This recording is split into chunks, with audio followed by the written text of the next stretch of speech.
Isang mapagpalang araw po sa ating lahat. Muli, ako si Emmanuel o Alejandre.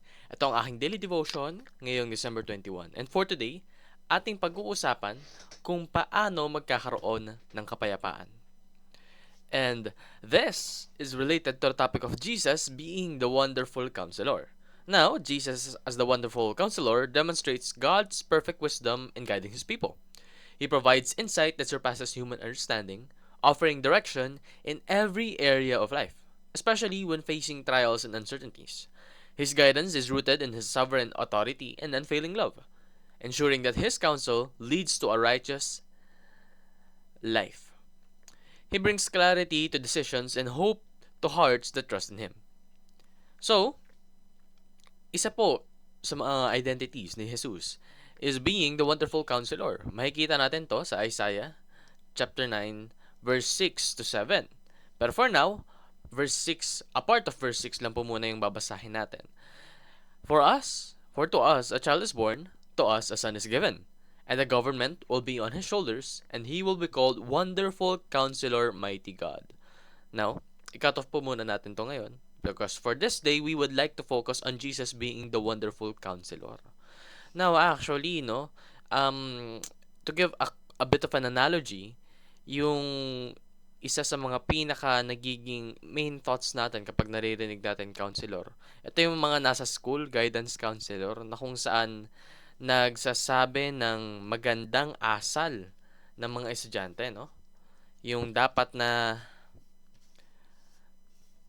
kumbaga ay pamamalakad mo sa buhay. Sila yung nag-guide sa'yo. And yun daw po si Jesus. Ang siyang nag-guide sa atin sa ating buhay. Jesus is a wonderful counselor. And He directs the future of the nations. Gaya ng ginagawa ng mga guidance counselor na nag-guide sa mga bata at estudyante kung paano sila umasal.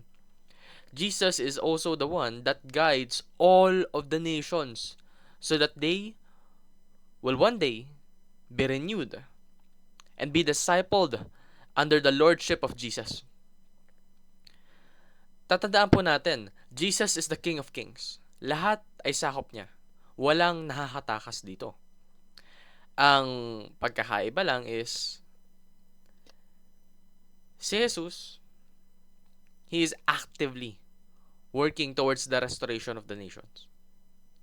And isa sa mga pamamaraan niya is He settles disputes for many people. Napakaraming away, napakaraming gulo na nangyayari sa mundo. Dahil we have a very, very large number of population.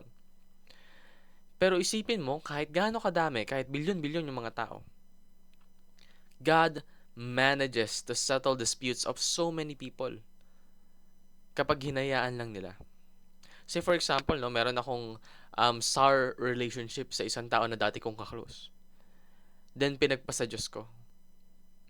I 100% believe that sour relationship will eventually meld and be reconciled. Dahil yun yung kagitingan at kagalingan na ating Panginoong Jesus. And other than being someone that fixes someone's behavior, a counselor is also the one that is a mediator for those that have broken relationships. Merong marriage counselor, na ang tanging aim nila is manumbalik yung fruitful marriage relationship. Well, ganito rin po si Jesus, na kung saan ang aim niya is tayo'y mapag-isa under this one roof, na kung saan lahat tayo nag-worship at nagsuserve sa Kanya. So, we should pursue God's wisdom and will for our lives. Dahil yung Kanyang pamamaraan, hindi po natin ito kayang intindihin. None of us know how the Lord works. None of us know how the Lord thinks fully. We cannot comprehend that as humans. But we know for sure that whatever His thought process is, mas lamang yan kaysa sa atin. 1,000, 1,000,000 times more. So, magtiwala ka sa Kanya. At ipagdasal mo. Magdasal ka para sa peace na ino-offer ng ating Panginoon. to confirm His will, so that He and we can protect relationships through peacemaking. Yun lamang po ang aking daily devotion. Maraming salamat sa pakikinig. Pagpalain po tayong lahat and let us all give glory to God.